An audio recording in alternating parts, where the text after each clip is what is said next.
خوای بەخشندەی میهرەبان خۆشەویستانی بەرنامەی پەیامی ڕۆژ لە هەرکوێگەن جوانترین سڵاوی خوای گەورەتان لێبێ خۆشحاڵ و ئاسوودەین لە ئەڵلقەیەکی نوێ و لە هەفتەیەکی نوێ بە دیداریەوەی عزیز و خۆشەویست شاد دەبینەوە لەگەڵ هاوکارم جەلال محەممەد ئەڵلقەیەکی نوێی بەرنمەکەتان پێشێژەکەین و مێدەکەین ئەم ڕۆژ کۆی بەرگە و بابەتەکانی پێگەێنەرەکانی نێو بەرنامی پەیامی ڕۆژ بە دڵی ئێوەی عزیز و خۆشەویست بێوە تا کۆتایی بەرنامە هەم شاشەی کەناڵی ئاسمانی پەیام هەم بەرنمەکە میوانی دڵ و دەروون و ماڵەکانی ئێوەی عزیز و خۆشەویست بێت. بینەرانی عزیز لە هەر شوێنێک هەن جوانترین سڵاوی میهرەبانترینتان لێبێت. بڕگە و بابەتی بەرنمەکەی ئەم ڕۆژمان پێکاتووە لە سێتەوەری سەرەکیوە کەمیشە وەروها چەند بە راپۆرت و زانیاریەکی تایبەت. بڕگەی یەکەمان قسەکردنە لەسەر ئامار و چۆنیەتی جێبەجێکردنی پرۆژەی قوربانیکردنی دەستگای خێرخوازی بەخشین کە لە 4 ڕۆژی جەژنی پیرۆزی قورباندا قوربانیەکی زۆریان کردو بە پێی ئامارەکان لە ساڵانی ڕابردوو قوربانیەکەیان زیاتر بووە. بۆیە قسە لەسەرەوە دەکەین ئایا لە ڕووی تەندروستیەوە قوربانیەکان تا چەند تەندروست بوو واروەها بەدەمەوە هاتنی هاوڵاتیان و خێرخوازان بۆ پرۆژەکەیان چۆن بووە و چۆن ئەو قوربانیان بەسەر خەڵکی فەقیر و هەژار و کەم دەرامەت دابش کردووە. تەوەری دووەمان قسەکردنە لەگەڵ کەسێک یا شارزایەکی بواری تەکنۆلۆژیا و زانیاری کە مۆڵەتی لە گوگڵ وەرگرتووە لە دەربەندیخانەوە دەستی پێ کردووە. وێنەی 160 پلە لە 360 پلەی شار و شارچەکانی هەرێمی کوردستان بە تایبەتی لە ئێستادا دەربەندیخان چۆن دەخاتە ناو گوگڵەوە بۆی کە کەسێک کە لە ڕێی گوگڵ مەپەوە بیەوە شارزای ناو شەقامەکانی دەربەندیخان بێت دەتوانێت زانیاری زیاتر وەرگێ. لێرە میوانداری ئەو بەڕێزەمان کردووە بۆ تەوەری دوین بەرنمەکەمان. وەروە تەوەری سێمی بەرنمەکەشمان قسەکردنە لەسەر هاتنەوەی حاجیان لە سەفەری پیرۆزی حەج بە تایبەتی لە ڕێی سکایپەوە بەڕێز کامران عەلی بەڕێوەری حەج و عەمرەی سلێمانی وەردەگرین لەگەڵ چەند راپۆرت و زانیاریەک وەک ئاماژەمان پێگرت. بەڕگەی هەمیشەوی و سەرەتایی بەرنمەکەمان پێشبینی کەشوهەوای شار و شارۆچەکانی هەرێمی کوردستانە با پێکەوە بینەری بین.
بڕگەی یادەوەری یەکێکە لە بڕگە هەمیشەی بەردەوامەکانی بەرنمەکەمان کە بێگومان بۆ هەر هەمومان مێژوو چێژ و گرنگی و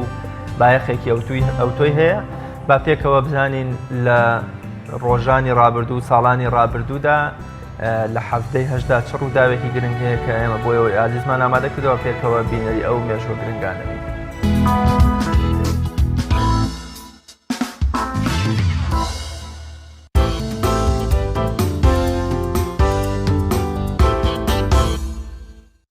حەڤەی هەشتی ساڵی 2003 دوای 15 ڕۆژ لە دەستگیرکردنی لەلایەن هێزەکانی ئەمریکاوە مامۆستا مەلا عەلی عەبدولعەزیز ڕابەری ئەو کاتی بزوتنەوەی ئیسلامی کوردستان و هاوڵانی ئازاد کران. حەڤەی هەشتی ساڵی 1950 کۆچی دوای ڕۆژنامەنووسی گەورەی فەڕەنسی دی بەلزاگ لە تەمەنی 51 ساڵیدا خاوەنی ڕۆمانی بابە گۆریۆ. حەڤەی هەشتی ساڵی 1970 بەهۆی ڕووداوی گوماناوی تێکشکانی فڕۆکەکەیان هەریەک لە محەممەد زەیاول حەقی سەرۆکی پاکستان و باڵێزی ئەمریکا لە پاکستان کوژران و کۆتایی بە ژیانیان هات. محەممەد زەیانول حەق یەکێک بوو لە شەشەمین سەرۆکەکانی پاکستان و ماوەی 10 ساڵ تا تیرۆرکردنی سەرۆکی ئەو وڵاتە بوو.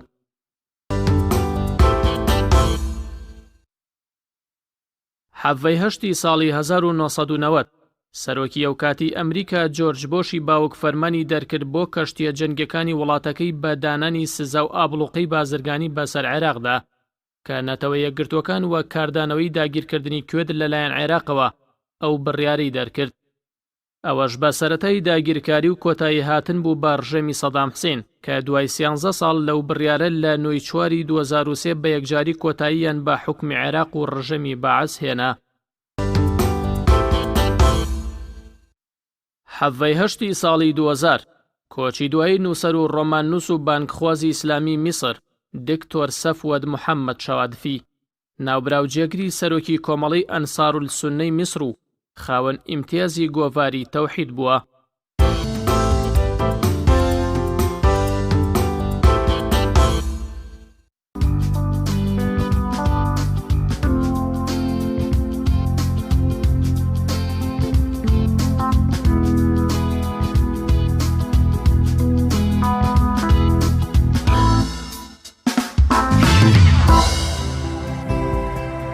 وەک لای هەمووتان ئاشکرایە کە دەستگای خێرخوازی بەخشین لە زۆر بواری وەکۆڵی لاکردنەوە و بەدەمەوەچوونی هەژار و لێقۆمەوانی کوردستان ڕۆڵ و پێگە و وەکۆڵێ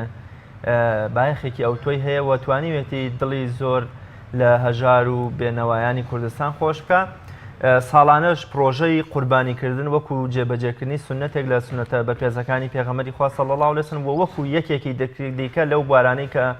دڵی هەژاران و سفرەی بێنەوایان و نەبوویان ئاوەدانەکاتەوە پرۆژەی قوربانی ڕادەگەن لە 4 ڕۆژی جەژنی پیرۆزی قورباندا و بەسەر هەژار و کەم دەرامەتانی ئەم وڵاتەدا لە زۆربەی لق و شوێنەکانی خۆیان وەکۆڵێ دابەشیەکەن. بۆ قسەکردن لەسەر ئەنجامی ئەو پرۆژەیە و ئەو ڕێژە و ئاماری سەربڕینی ئاژەڵ و مەڕووماڵاتانی کە ئەنجامیاندا و زانینی تەنانەت کیلۆ و تەنی ئەو گۆشتەش کە دابەشیان کردووە و میکانیزمی دابشکردنەکەیان و ئەو شوێنانش کە گۆشتەکەیان لێ دابشکردو میوانداری زۆر بەڕێز سەرباز ژاڵەیی سەرپەرشتیاری پرۆژەی قوربانی دەستگای خێرخوازی بەخشینمان کردووە. ماسە سەرباز زۆر بەخێر بێ و سپاس بۆ ئامادەبوون. سپاس بۆ ئێوە، سپاس بۆ بینەرانی خۆشەویستی ئێوەی بەڕێز. چەند ساڵە دەستگای خێرخوازی بەخشین سنەتی قوربانی جێبەجێەکە و زیندوی کردوێتەوە. بسم الله الرحمن الرحیم. دیارە دەستگای بەخشینی خێرخوازی ئەوە بۆ ماوەی 10 ساڵە لە خزمەتی چین و توێژەکانی وڵاتی کوردەواریدایە. دیارە هەر لە سەرەتای دروستبوونی ئەم دەستگایە و لە ساڵی دووهەمیەوە پرۆژەی قوربانی ئەنجام داوە. 9 ساڵە ئێوە ئەم پرۆسەیە جێبەجێکردن. بەڵێ دیارە پرۆژە و بڵێن بەڕێوەچوونی پرۆسی قوربانی کارێکی گرانە لەبەرەوەی کە لە هەموو شار و شارۆچەکان خەڵکانێکی خێرخواز هەڵدەسن بە ئەنجامدانی ئەم پرۆسەیە. دەستگای بەخشینی خێرخوازیش هەروەکو عادەتی ساڵانەی خۆی بۆ کاتەکان و بۆ مەوسیمەکان کۆمەڵێ پرۆژە ڕادەگەیەنێ. یەکێک لەوانە بەڕێوەبردن و بەڕێوەچوونی پرۆسەی قوربانیە کە ساڵانە دەستگای بەخشینی خێرخوازی ئەم پرۆسەی ڕاگەیاندووە. سوپاس بەخوای پەروەردگار تا ئێستا ئەو پرۆسەیە بە شێوازێکی زۆر دروست و بە شێوازێکی زۆر باش و سەرکەوتوانە ئەنجام دراوە. ئەم ساڵیش یەکێک بۆ لەو ساڵانی کە سوپاس بەخوای پەروەردگار پرۆسەیەکی سەرکەوتوو و بەدەمەوە هاتنێکی باش هەبوو بۆ دەستگای بەخشینی خێرخوازی لەسەر جەم شارۆچەکانی کوردستان. کاک سەرباز پرۆژەی ئامارەکانی قوربانیکردنی ئەم ساڵ چەند؟ پێم وایە ئەگەر بەپی قوربانیکردنی گشتی خەڵکی مسلمانی کوردستان بێت دەبێ ئامارەکەتان بەرز بوو بێتەوە. کاتە ئاماری ئەم ساڵتان چەند بوو؟ هەم بەپی سەر واتە سەر یاژەڵ هەم بەپی کیلۆ؟ بەڵێ دیارە زیاتر وردەکارەکەی کە ئەگەر بڵێن بەپێی کیلۆ تقریبان شتێکی تەخمینی ئەبێت، بەڵام ئەوەی کە دیارە ئەوەی کە ئامارێکە ئێمە دیارە لە سەرجەم شار و شارشکانی کوردستان 43 نووسینگەمان هەیە بە ئۆفیسی سەرەکیوە لە سلێمانی لە زۆربەی زۆری شار و شارۆچەکان ئێمە نووسینگەمان هەیە ئێمە پۆلێن کاریەکمان هەیە تقریبا لە ناو سنتەری شاری سلێمانیدا بۆ دەستگای بەخشینی خێرخوازی دیارە بەدەموچوونێکی زۆر باش هەبووە لە سنتەری شاری سلێمانیا سوپاس بەخوای پەروەردگار پاشان سوپاس بۆ ئەو هەموو خەڵکە خێرخوازەکە متمانی خۆیانیان داوە بە دەستگای بەخشینی خێرخوازی و قوربانیەکەیان بە ئێمە سپاردو و ئێمەش دابەشمان کردو بەسەر خەڵکی هەژار و نەداردا لە ناو شاری سلێمانیدا 243 سەر حیوان هاتووە بۆ ئۆفیسی ئێمە کە قوربانەکەیان پێداوین پارەکەیان پێداوین و قوربانە حیوانەکەمان بۆ کڕێون 243 سەر تەنها ئاژەڵی وردی گەورە بە هەردووچیان ئاژەڵی گەورە و بچووک لە سنووری شاری هەولێر 110 بۆ 115 کە ئەمە جگە لە نووسینگەکانی تقریبان جگە لە نووسینگەکانیش کە لە نووسینگەیەک دیارە بەپێی بچووکی و گەورەی شارەکە لە شوێنێک 15 سەر بووە لە شوێنێک دەسەر بووە بە هەرحاڵ ئەچێتە تقریبان ئەچێتە 300 و نزیکەی 364 سەر ئەوەی کە بە ئامار بەدەست ئێمە گەشتووە کە بتویانە ئەوەندە بەدەمەوە چوونمان لەو 43 نووسینگەیە کاتە 300 بەڵێ زیاتر زۆرترین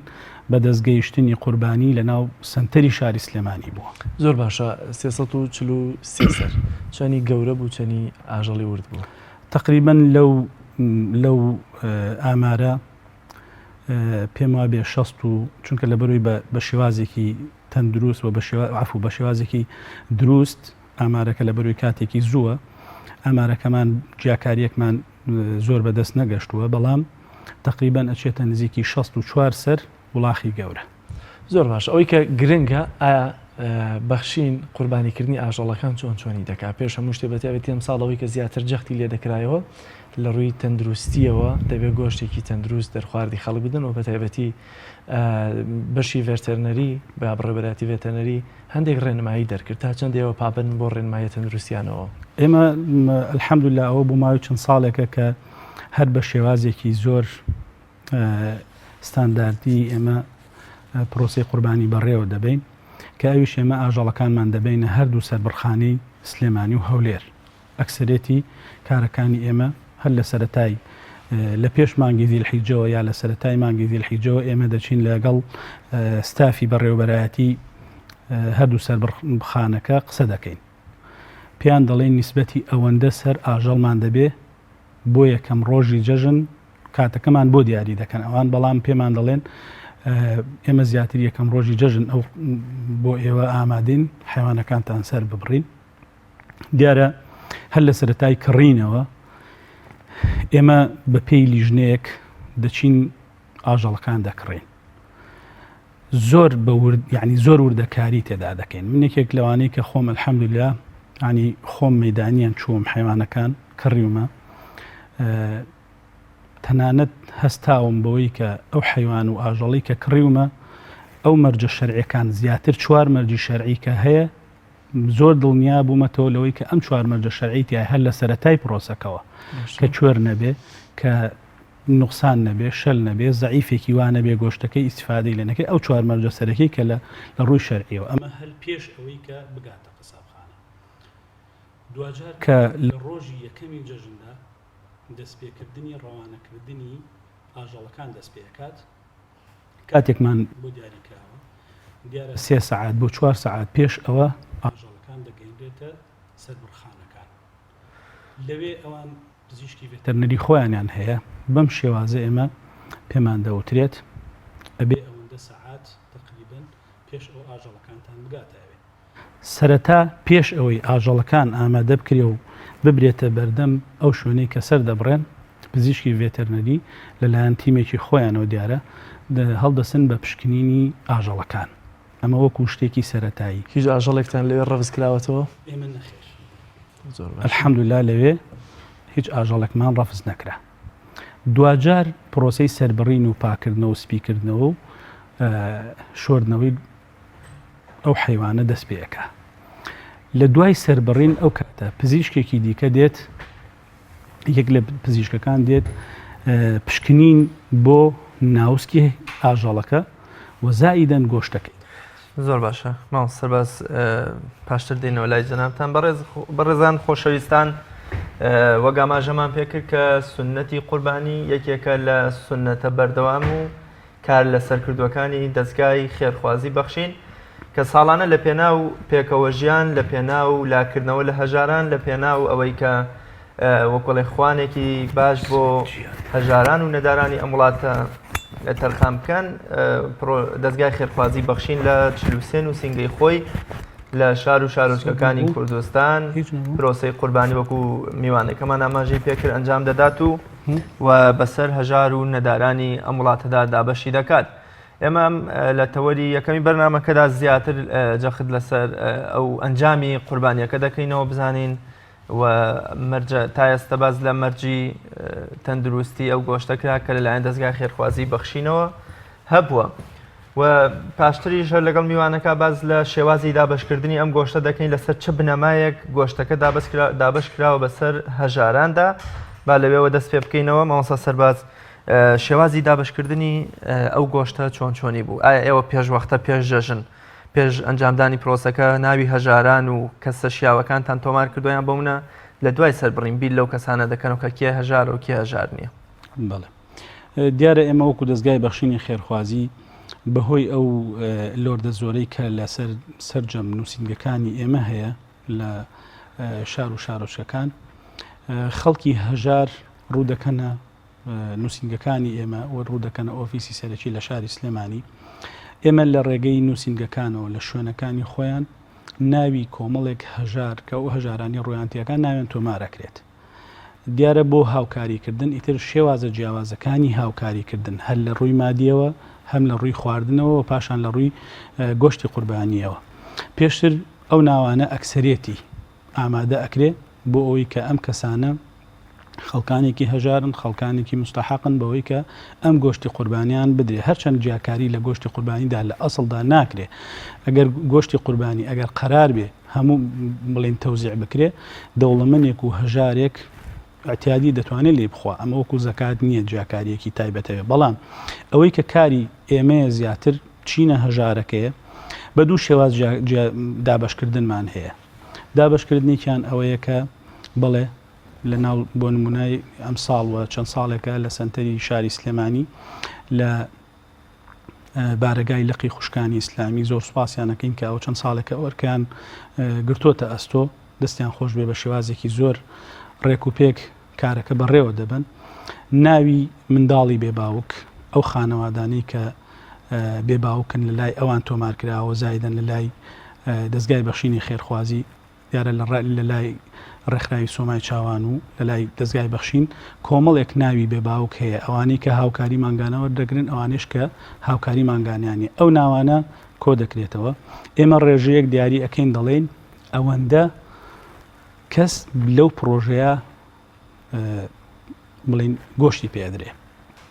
پێش وەختە ئەوان ئامادەکاری خۆیان کردو تەلەفۆنیان بۆ کردوون و کاتژمێرەکان بۆ دیاریەکەن کە دووەم ڕۆژی جەژن ئەو گۆشتیان پێدرێ ئەمە شێوازێکیانە شێوازێکی تریان هەر جارەی لە شارۆچکەیەک دیارە هەر لە یەک شوێن ئەم شتە ناکرێت هەر جارەی بە شێوازێک لە شارۆچکەیەک یا لە ناو گەڕەکانی شاری هەولێر و سلێمانی فێنک کەرەوەکان کە لە قەسابخانە و گۆشتەکەمان بۆ ئەهێننەوە بە شێوازێک دەیگەێنی نەگەڕەکان یا ئەو شار و شارۆچکانە ئیعتیادی چەند شوێنێک چەند گەڕەکێک هەڵدەبژێردرێ ئەوش لە ڕێی پێشنیاری نووسینگەکان لە ڕێی پێشنیاری خەڵکی بڵێن ئەوانەی کە هاوکارن بۆ دەستگای بەخشینی خێرخوازی کە ئەمە زۆرترین خەڵکی هەژارنشینی تێدایە ئەو کاتە ئۆتۆمبیلەکە دەڕوات ئەو تیمەی کە لەگەڵیدایە بۆ دابشکردن ئیعتیادی بە شێوازێکی دروست ماڵ بە ماڵ بەبێ جیاکاری ماڵ بە ماڵ پشکە گۆشتێکی پێدەدرێ بەم دوو شێوازە ئێمە دابشکردنی گۆشتەکەمان پشکە گۆشتێک چەندە ئەنی چەند کیلۆ زۆر جار گلەیەوە دەکرێت کە خەڵکی ئاسایی کە قوربانی دەکات نیو کیلۆ یان بۆ منە ڕۆبع کیلۆیەک و کەمتر و زیاتر وە بەشێکیشی بریتە لە دووگ و لە ئێسقان و لە چەوری و ئەم شتانە دەستگای خێرخوازی بەخشین لەسەر چ پێوەرێ گۆشتەکە دیارریەکە و چەند کیلۆ بۆنۆر کەمترین ڕێژەی ئەو پشکە چەندەکەیەوەی دەنەماڵ هەژ ئێمە کەمترین ڕێژەمان ئێمە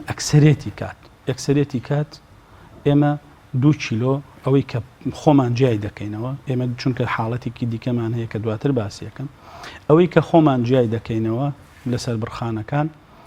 دیارە ئێمە هەر لەسەر برخانەکە دووەم ڕۆژی جەژن کە پێشەوەی بڵێن شوێنی جیاکردنەوەی گۆشتەکانمان پێدرێ لەگەڵ تیمێکی بەخشین و سەرجەم ستافی ئۆفیسی سەرەکی دەچینە هەم لە نووسینگەی هەولێر هەم لە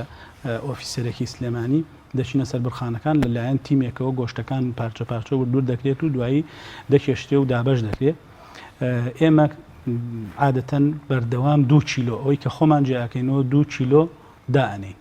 2 کیلۆ ئەکەینە ناو علاگەیەکەوە و علاگەی بەخشینەوە بەڵام ئێمە حاڵەتێکی دیکەمان هەیە کە ئێمە تەنها ئەوەندە نییە کە خەڵکی حیوانەکە یا حیوانەکەمان دەداتێ و بۆی سەر دەبڕین یان پارەمان دەداتێ و حیوانەکە دەکڕین بۆی و دوجار خۆمان پرۆسەکەی بۆ ئەنجام دەدەین ئێمە لەلایەن خەڵکانێکی دیکەشەوە کە سوپاسیان ئەەکەین خۆی گەورە پاداشیان باتەوە ئەو متمانیان هەیە خۆیان حیوانەکەش سەر ئەبڕن دیسانەوە دیارە ئەوانیش بۆ پرۆسی تەندروستی ئۆشا تێپەڕیوە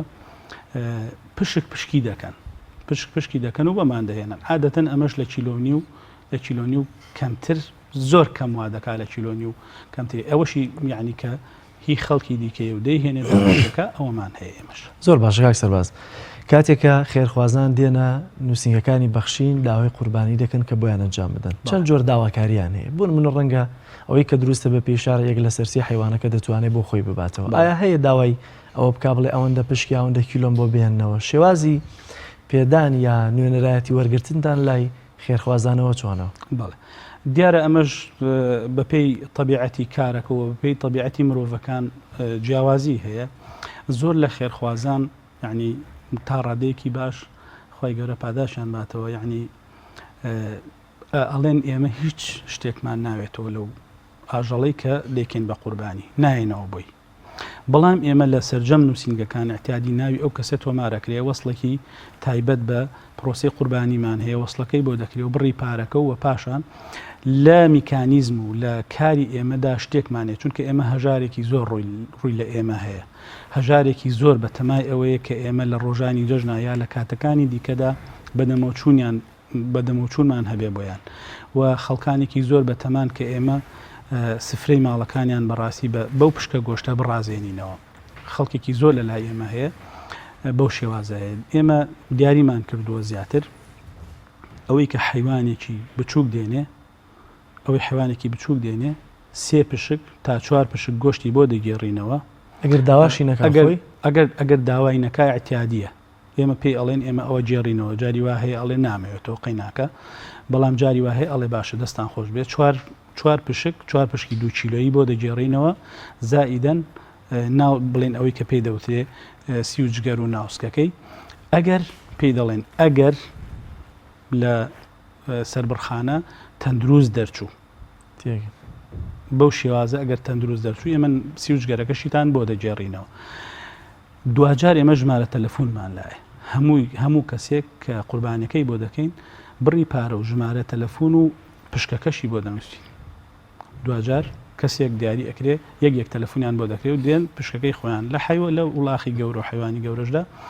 ئێمە تقریبا 8 تاوەکو 10 پشکی پێدەدەینەوە زایدن ناوسکوچگەرەکەی زۆر باشە دوایین ئامار لەسەرەوەی کە چەند خێزان سوودمەند لە گۆشتەکەتان هیچ داتایەکتان لا هەیە بەگشتی لە هەرێمی کوردستان بەگشتی وەکو ئەوی من کرد یەک داتایەکی ڕێک دقیقمان نییە لەبەر ئەوەی کە ئێمە ئەو دوو حاڵەتی دابشکردنەمان هەیە بەڵام بەگشتی تقریبا نزیکەی پێم وابێ بۆ 8,000 ئەوەی کە پێمان گەشتووە نزیکەی 8,000 خێزان سوودمەند بووە لە گۆشتی قوربانی ئێمە زۆر باشە زۆر جار سەرپەرشتیاری دەستگای خێرخوازی بەخشین دەڵێ کاتی ڕاگەیانی پرۆژەکانە و پارەی کۆکۆ ئەکرێتەوە ئەگەر ئەم پارەیە کەم بوو خۆمان لە سنووقی بەخشین شتێکی دەخینە سەر ئەم جارە جگەل لە خێرخوازان پارەی خۆتان هیچە بوو بۆ قوربانیکردن ئێمە دیسانەوە هەمان قسەی ماساعری بەڕێز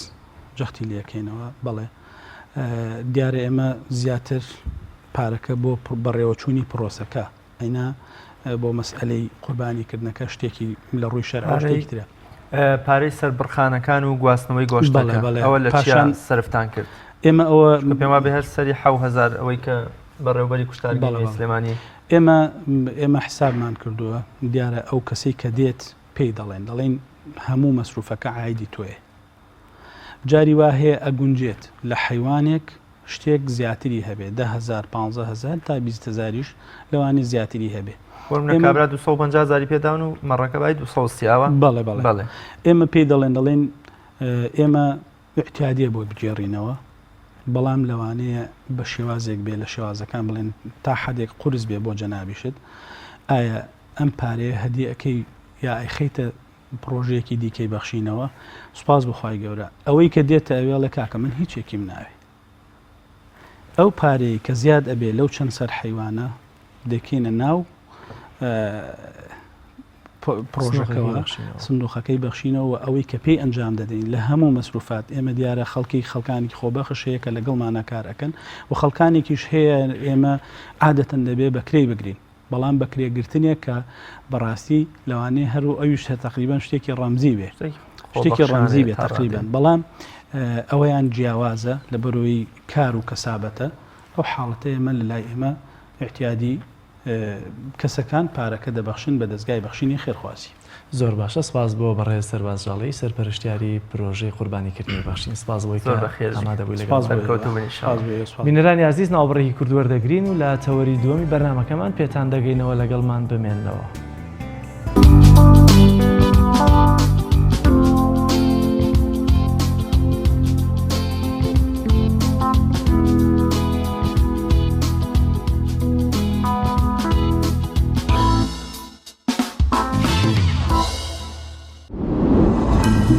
تۆپ ئارت تاکە بریکاری تۆڕی میدیایی کۆمەڵ بۆ دروستکردن و بڵاوکردنەوەی ڕیکلام. تۆپ ئارت. کارگەی ئاسمان. کارگەی ئاسمان بۆ بەرهەمهێنانی نایلۆن و سفرەی سەفەری لە کوردستان. سفرەی ئاسمان لە خەمی تەندروستی هەمواندایە. سفرەی ئاسمان دوورە لە بەکارهێنانی هەموو ماوادێکی زیانبەخش وەک ریسایکلین. بەکارهێنان لە ئێوە دڵنیایی لە ئێمە لە باشترین و خاوێنترین بەرهەمە خۆماڵیەکانە. سفرەی ئاسمان ڕازگۆیی لە پێوانەدا، خاوێنی لە پێکهاتەدا. سفرەی ئاسمان. بۆ دەستخستنی سفرەی ئاسمان پەیوەندی بەم ژمارەیەوە بکەن 0771 840 2000. چاڤیلان ئەگەر کەسێکیت لە ژیاندا حەزت لە مجازەفە و بینینی دیمەنی سەرنجڕاکێشە و هەروەها حەز بە بینینی کەسایەتیەکانەکەیت و باشترە سەردانی ماڵی ترسناک و مۆزەخانەی مۆم بکەیت لە چاڤیلاند. چاڤیلاند گەورەترین پرۆژەی گەشتیاری لە هەموو عێراق. سەنایز هەمیشە بە تامێکی تازەی میوەکان لە هەناوی سروشتەوە پێشکەش بە ئازیزانتی بکە.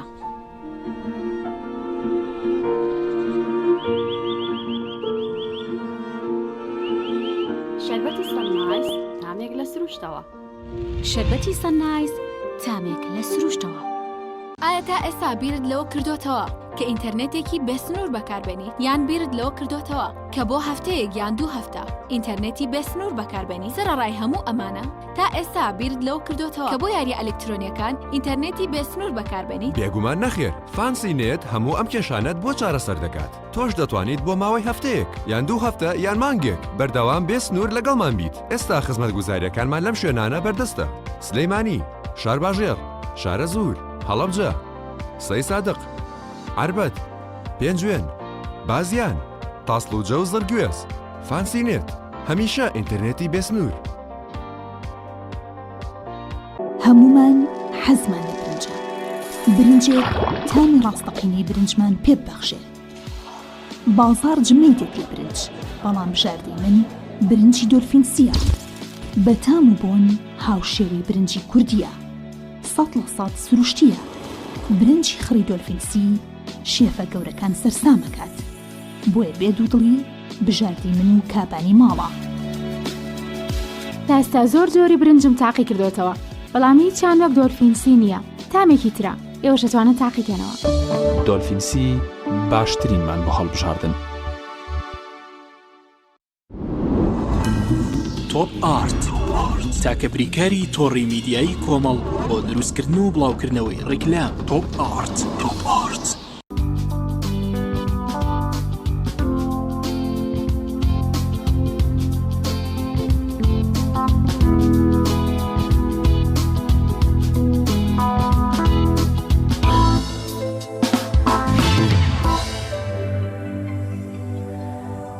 خۆشیار محەممەد لە دەربەنیخانەوە راپۆرتێکی لەسەر خولی قورآن خوێندن و فێرکردنی قورآن بەتایبەت لە پشووی هاویندا بۆ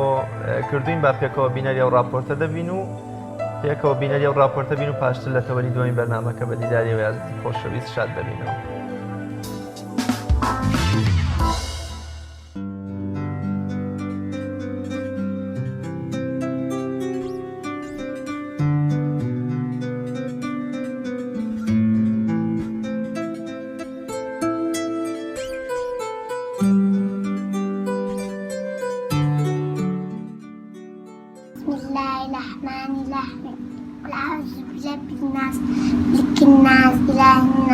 الشر الوسواس الخناس الذي يوسوس في صدور الناس من جنة.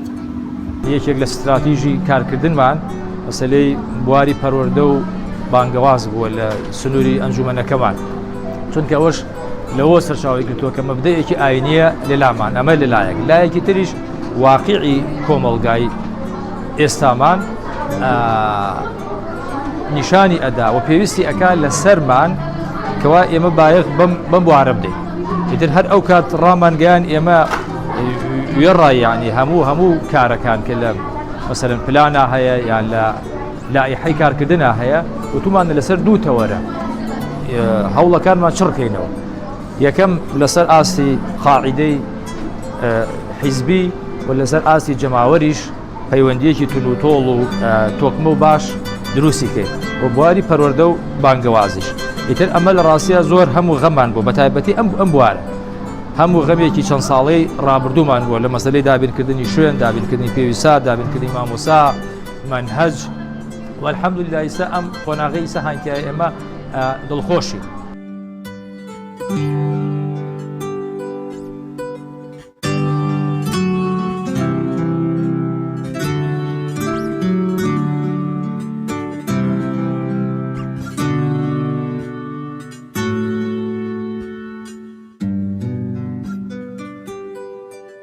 سوپاس و ستایش بۆ خوای پەروەردگار کەوای لێ کردوین بتوانین کاتەکانمان لە شتی باشدا بەسەر بەرین وەک لەوەی لە شتی خراپە بەسەری بەرین، ئەوەش فەزڵێکی خوایە. الحەمدولله ئێمە توانیمانە لە ماوەی ئەم چەند مانگەی خولی هاوینەدا چەند خوشکێک پۆل بە پێی ئاستی تەلەبەکان دابشمان کردوون بەسەر مامۆساکاندا، پۆلی 12 لەگەڵ ئەوانەی کە تەخەڕوجیان کردووە لەگەڵ ئەو ئافرەتانەشی کە ئافرەتی ماڵەوەن ئەمانە لە لای منن. الحەمدولله 20 تەلەبەرێکن و بە شێوازێکی باش دەرس و دەری خۆیانە خوێنن، دەرسەکانشمان پێک هاتووە لە قورئان خوێندن و تەحفیز و علوم قورئان لەگەڵ تەجوید. ئەلبەتە ئێمە ساڵانە خولمان هەیە بۆ قوتابیان ئەو مناڵانێکەوە لە مەکتەب مەدرسە تەواو بن بۆ ئەوەی کاتی فەراغیان زۆر نەبێت. ئێمە هەوڵدەین کەواک ئەو کاتە فەراغە کە هیانە پڕیکەن و لەبەوەی کە فێری قورئانیان پێ بکەین، فێری ئادابی ئیسلامیان بکەین. ئەم خولێش کە کردومانە تۆ تەنها خۆمان نەبووین بەڵکو بەشی پەروەردە بانگەواز لەگەڵ قوتابیانە بە هەمانگی ئەوان هەڵسان بەکردنەوەی ئەم خولە جێگەی دەستخۆشیشە. هەقە لە ئیشاراتی پێ بکەم کەوا ئەم مامۆستایانەی کەوا هەیە ئێمە تەخمێن 6 مامۆستای پیامان هەیە بۆ مناڵە کوڕەکان، ئەوە 6 مامۆستای ئافرەتیشمان هەیە بۆ کچەکان. ئەمانە هەر هەمویان هاتوون کە پێمان بتون بە دەستخوێندن هەمویان هاتوون بە دەمانەوە و دەستخۆشی زۆرمان هەیە بۆیان، چونکە ئەمانە بەبێ مەقابل هاتوون دەست قورئان ئەڵێنەوە.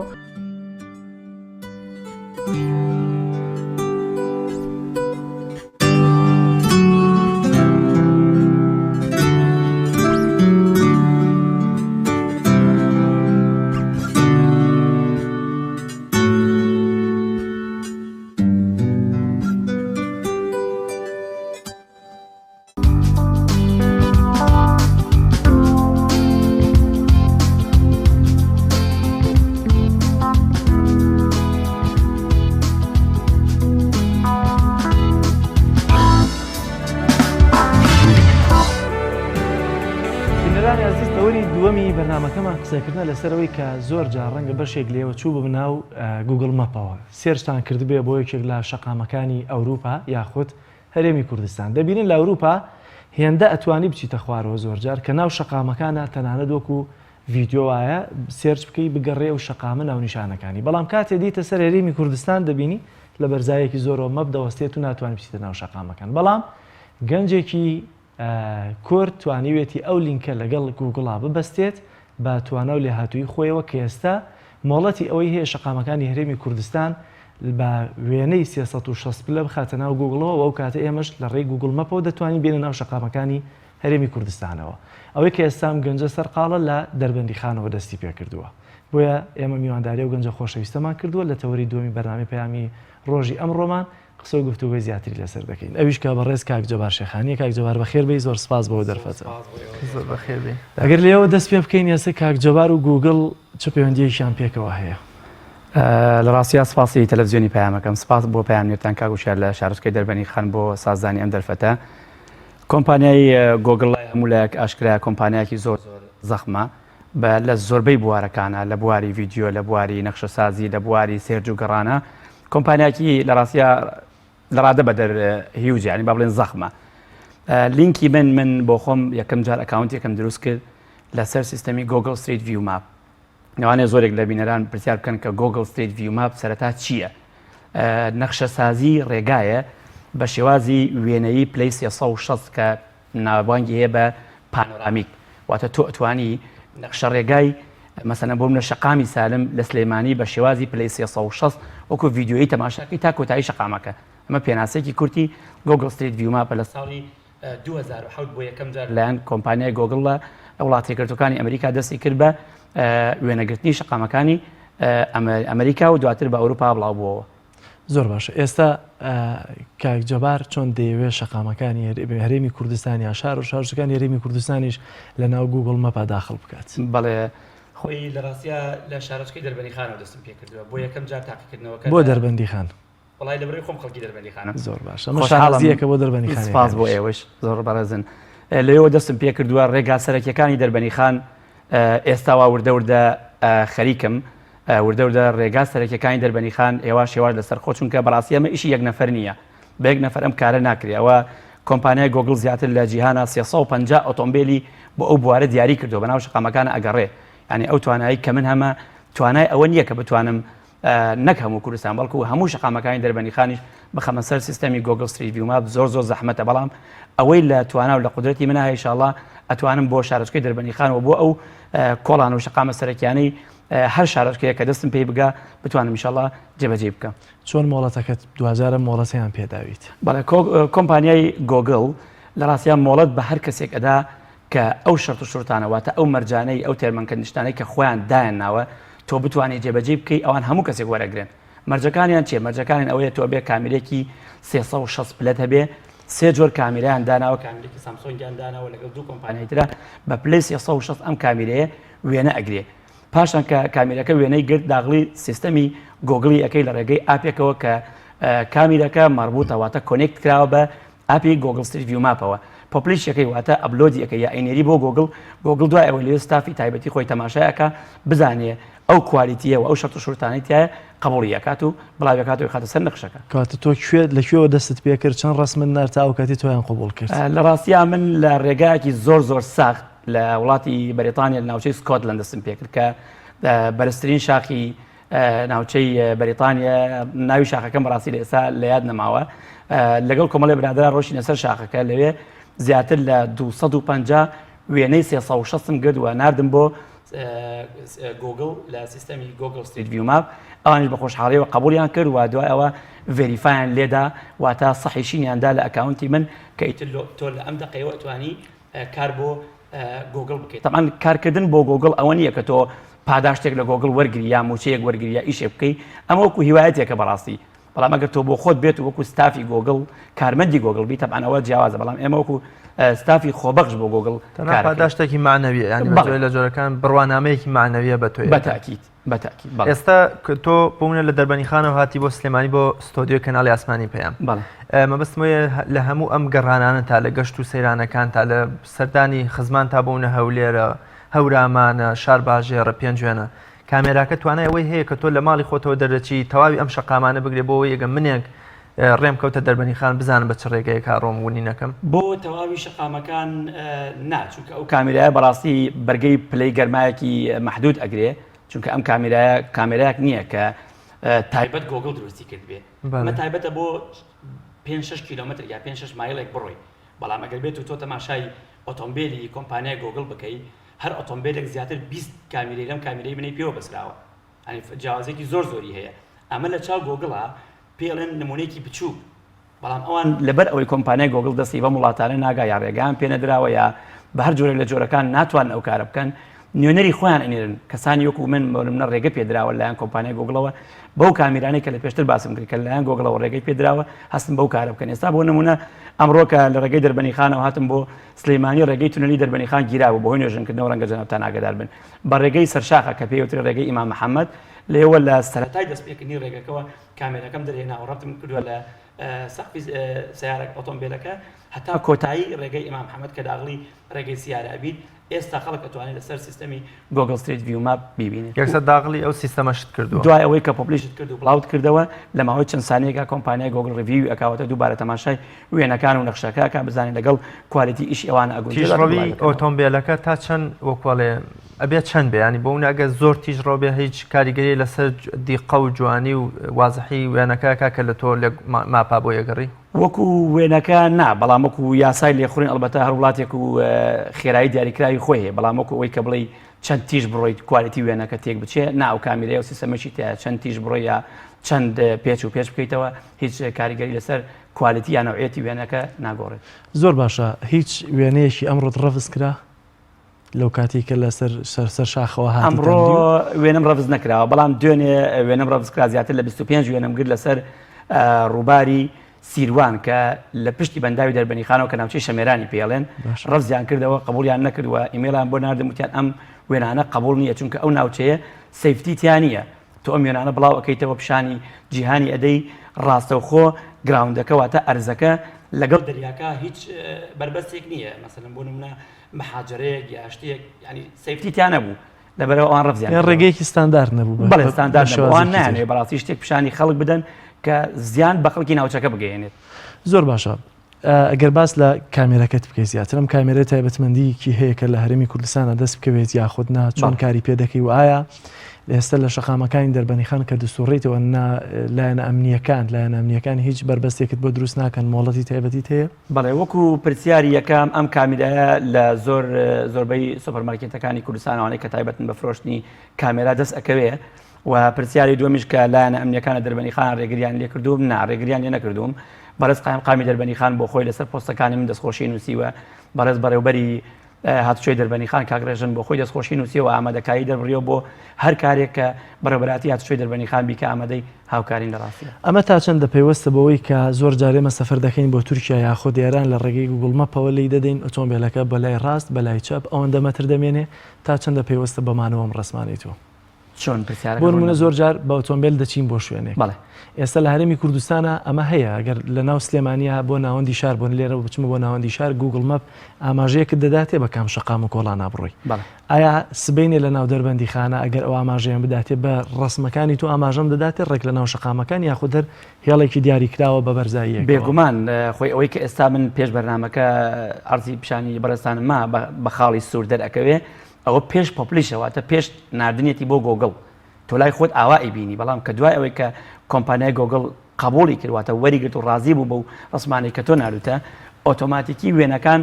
بە شێوازی ڤیدیۆیی خۆیەک و ڤیدیۆ دەرەکەوێ بەڵام ڤیدیۆ نییە مەسەلەن بۆ نمونە تۆ لە سەرەتای جادەی ڕئیسی دەربەنی خانەوە کە فلکەی ماسیەکەی پێڵ لە دەربەنی خانە کە داغڵی دەربەنی خانەبی لەوێ ناونیشانێکت پێدا کە ئەڵێ گۆگڵ ستریت ڤیو ماپ ئەڤەیلەبڵ واتە لێرە سیستەمی گۆگڵ ستریت ڤیو ماپ حازرە واتە ئامادەیە هەیە ئەگەر بتەوێت کلیکی بکەیت کلیک لەسەر ئەو نەخشەیەکەی تر ئۆتۆماتیکی خۆی ئەدبا وەکو لێخوڕینی سیارە بەناو شەقامەکانی دەربەنی خانە بە پلەی 360 دائیر مەدایر و لەسەرەوە بۆ خوارەوە لە ڕاستەوە بۆ چەپ ئەتوانی سەرجەم شەقامەکان و سەرجەم دوکانەکان ببینی زۆر دەتوانین لە مۆبایلەکەدا بەشێ لە وێنانە ببینین کە بەو نەوانەیە ئەمڕۆ ئەو جادەی ئیمام محەممەد تەسویرت کردن یا ڕسمت گوتم زانین ئەگەر کامێرەکانی ژاوکارمان بن بەسەر چاو پێشتر کار وەزمونت چۆن بووە کاک جەبار لە ڕووی یانی زانیاری لە تەکنۆلۆژیا و بۆ خۆم زۆر حەزم لە بواری فۆتۆگرافی کردووە لە ڕووی تەکنۆلۆژیاوە چۆنی لە ڕووی تەکنۆلۆژیاشەوە ئەتوانم بڵێم لە ساڵی 2001 کە کۆچم کرد بۆ ئەوروپا تاقە ماڵپەڕی کوردی لە بەریتانیا کە بۆ ڕەوەندی کوردیە بۆ ماڵپەڕی جەبار شێخانی بۆ ڕەنگەوانی کە ئێستا بینەری تەلەڤیزیۆنی پەیام بن شایەتی ئەو ڕاستیە بن هەتا ئێستاش ماڵپەڕی جەبار شێخانی بەناوی بەڵێ پێش بەرنامەکە ئاماژەیان پێکە بێم وە بێ ساڵی 2009 بووە 2009 ناوەکەی گۆڕا بۆ ماڵپەڕی سەربەست ڕاستە زۆر باشە ئەوەی ئێستا بۆ نمونە تۆ ئەمەیەکێک لەو وێنانەی کە ئەمڕۆ گیراوە لە سەر شاخ ئەمە وەکو تەماشاکەن بە پلەی 360 لەسەر ئۆتۆمبیلەکە جێگیر کراوە تەماشا ئەتوانی بە پلەی 360 تەماشای بکەیت ئەمە یەک وێنەیە بەڵام هەموو وێنانەی کە لەسەر شاخ گیراوە هەمووی پەیوەست ئەکرێتە ڕەبط ئەکرێ و لینک ئەکرێ بە یەکەوە بە شێوازی ڤیدیۆیی دواتر خەڵک دەتوانێت سەردانی ئەم شوێنە بکە بەم زۆر باشە هیچ مەرجێکی تایە و ڕسمە لە نمونەی شاردنەوەی دەموچاو ژمارەی ئۆتۆمبیل ژمارەی ینی ناونیشانی تابلۆی سەرشەقامەکان کامانە لەمانە دەشارێنەوە کامانە ئاشکران بەڵێ خۆی ژمارەی ئۆتۆمبیل لە کۆمپانیای گۆگڵە یەکێک لە مەرجەکانی ئەوە کە ژمارەی ئۆتۆمبیلەکان دەرنەکەوێت بەڕاستی منش ئەو سیستەمەم لێرە ڕەچاو کردووە بۆ دەموچاوی خەڵک لە ڕاستیە لێرە من ئەو سیستەمان بە من نەداوە ئەو تەنها لە ئۆتۆمبیلی تایبەتی گۆگڵە هەیە کە بتوانی بۆ خۆت بە یەک کلیک دەموچاوی هەموو نەفەرەکان بشاریتەوە گەر من بێت و بەڕاستی بتوانم بە شێوازێکی مانیۆڵی واتە دانە بەدانە دەموچاوی نەفەرەکان بشارمەوە ئەتوانم بڵێم یەک ڕسم سعاتێکی ئەوێت کەواتە چی ئەەکەی لەم حاڵەتەیە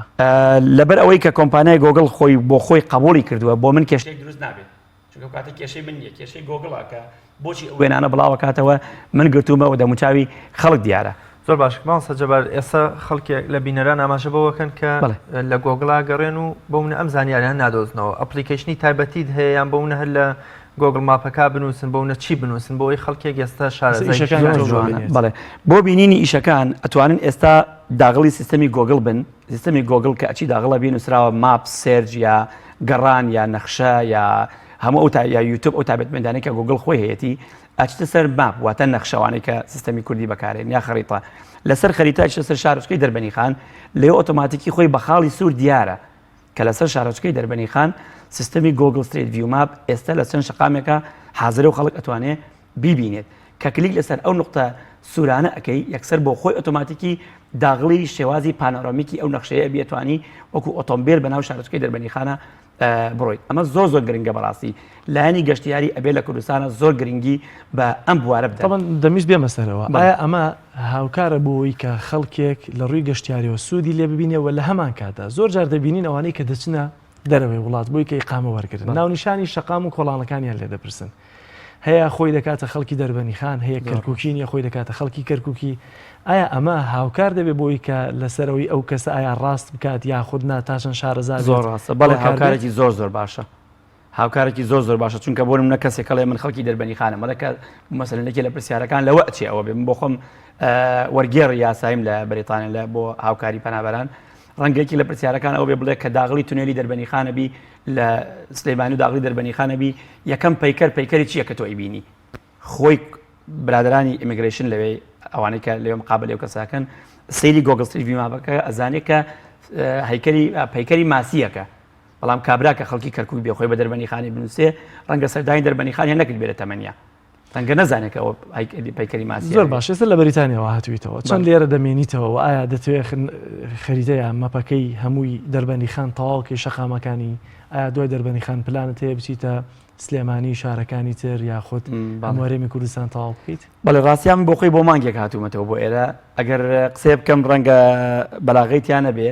ئەوە ماوەی 20 ڕۆژە لە کوردستانم با بڵێم لەوانەیە هەمووی بدەی بدەم یەک بە شەو ڕۆژەوە زیاتر لە 10 ڕۆژم لەم کارا سەرف کردووە بەڵام بۆ ئەوی کە بڵێ شەقام بە شەقام و کۆڵان بە کۆڵانی دەربەنی خان بخرێتە ناو سیستەمی گۆگڵ ستریت ڤیو ماپ بەڕاستی بۆ خۆم بەتەنها من ناتوانم ئەو کارە بکەم بەشەوە کارکردن بەشەو کارکردن نییە زۆر باش ئاماژەت بەوە کرد کە جەنابەت وێنەی شەقامێکی پشت دەریاچەی دەربەنی خان یا سیروان بەڕووی شەمێران ئەگرتوتە گۆگڵ قبولی نەکرد لەبەرەوەی هیچ مەرجە سەلامەتیەکانی ئەم ڕێگاییتیان نەبوو لە محاجرە و لە بربەستی بەردەم ڕێگەکە ئەوەی کە چەند ڕۆژی ڕابردوو شابینیمان گەنجێک و دایکی بەهۆی نەبوونی ڕێگرەوە کەوتن نێو دەریاچەی دەربەنی خان خوا لێیان خۆش بێ ئەمە تا چەند ڕۆڵی هەیە لەوەی کە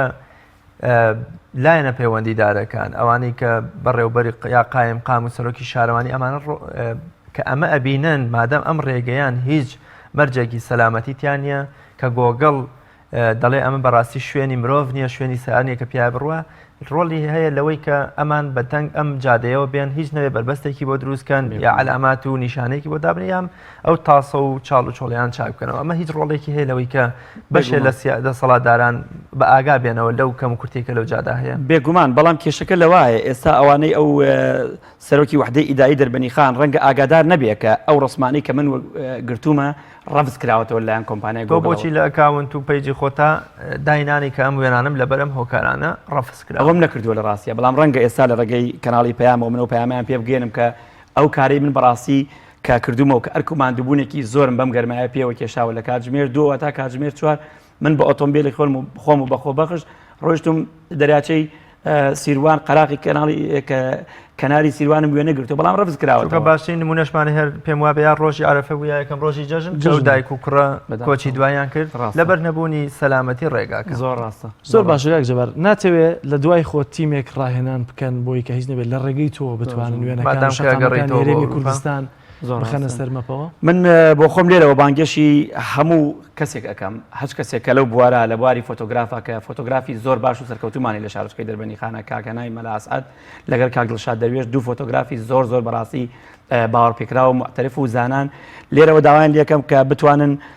من سەردانیان ئەەکەم و بتوانم خولێکی چەند کاتژمێری یا چەند ڕۆژیان بۆ بکەمەوە بتوانن لەم بوارە بە کامێراکەی من کامێرەکان تەسلیمەکەم و ئاپەکان پیشانە ئێمە و ڕێگان پیشانە ئێمە بتوان ئەو سیستەمە بەکاربێنن بێگومان کەواتە جگە لە دەربەنی خان شوێنەکانی ترچی وەلایەنە پەیوەندیدارەکان ئەگەر هاوکارت بن دەتوانم تیمە تۆکمەیە بۆ تۆ تەرتیب بکەن ئەگەر بێت و لایەنەسان هەمووی دەست پێ بڵێ ئەگەر بێت و لایەنە پەیوەندیدارەکان نەک لە دەربەنی خان لە سەرانسەری کوردستانە نەک هاوکاری من هاوکاری گۆگڵ بن ئەنی کۆمپانیای گۆگڵ بە شێوازێکی ڕسمی بانگ هێش بکەن بڵێ کاکە ئەمە نوێنەری کۆمپانیای ئێوەیە هاتوو بۆ کوردستان لە شارۆچکێکی و بچووکێک و دەربەنی خانە ئەم کاری کردووە ئێوە بۆ نایەن لە سەرانسەری هەرێمی کوردستانە ئەم نەخشە سازیە بکەن تەنها شوێنێکە لە کوردستانە لە پێش من لە سیستەمی گۆگڵ ستریت ڤیو ماپ دانراوە کە بەڕاستی نازانم کێداینەوە من لێرە دەستخۆشی لە یەکەم قەڵای هەولێرە ئەنی بەناو کۆڵانەکانی قەڵای هەولێرە بە چواردەوری قەڵای هەولێرە زۆر بە جوانی ئەتوانی کەسێک کە بێگانە بێ ئەتوانێت پێش ئەوەی کە سەردانی هەولێر بکە کۆڵان بە کۆڵانی دەرگا بە دەرگای ئەو ماڵانەی کە لە ناو قەڵای هەولێران بەو مەرجانەی کە گۆگڵ دایناوە هەیە ئێستا زۆر باشە ئێستا قرارەکەی بگەڕێیتەوە و هیچ پلانێکی تازت نییە و ئایا گوگڵ دەپرسێتەوە لەوەی کە تۆ چی ئەەکەی لە دەربەنی خانە یاخۆت ئەو شوێنانەی کە تۆ ڕسمیان بۆ دەنێری لە دەرەوەی هەرێمی کوردستان بۆی گرنگەکە تۆ چۆن گەشتویتە ئەوێ یاخود هەر ئەوەندەی کە لەوێ ڕسمیان نەبێ بۆ وەرلێت وەردەگرن خۆی عادەتەن گۆگڵ بە زۆری احتیمام بە ئەو شوێنانە ئەدا کە شوێنی گەشتیاری عادەتەن دەربەنی خانیش خۆتەزانی بەنداوی دەربەنی خان لە هەردوو دیەوە شوێنی گەشتیاریە بەردەم ڕووباری سیروانە لای گوندی ژاڵەناوە شوێنی گەشتیاریە پشتەوە و هەروەها زۆربەی ناوچەکانی دەربەنی خان ئەگەر تۆ بێت و ورد بیتەوە لێی شوێنی گەشتیاریە بەڵام گۆگڵ ئێستا تۆ بچی سەحرایەک بگری سەحرایەکی وشک کە هیچی تیانە بێ خەڵک ڕووی تێنەکە ئەو وێنانەی ناوێت ئەنی کە من وێنەی دەربەنی خانم بۆ نردی منێکی جوانی هەیە لە بەرزایی مام حەمەدەوە کە ئەچتە خوارەوە شارێکی جوان ئەبینی بە شاخ دەورە دراوە دیمەنێکی جوانی هەیە بەنداوی لێ ئاوی لێ سەوزایی لێ گۆگڵ زیاتر گرنگی بەم ناوچانە ئەدا بەڵێ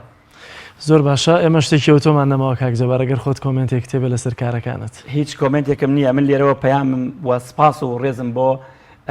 جنابی مامۆستا مەلاناسی قایمقامی دەربەنی خان کە بەڕاستی بەجددیەوە بەدەم ئەم کارەوە هاتووە و کاک ڕێژەن مدیری هاتووی دەربەنی خان بەدەم ئەم کارەوە هاتووە زۆر دەستخۆشیان لێکەمەوە داوا لە گەنجانی کوردستانەکەم گرنگی بە ئەم بوارە بدەن ئەمە بەس لە دەربەنی خانە قەتیس نەمێنێتەوە بەڵکو زۆربەی ناوچەکانی کوردستان ئێستا شوێنی گەشتیاری ینی من پێم بەڕاستی شەرمە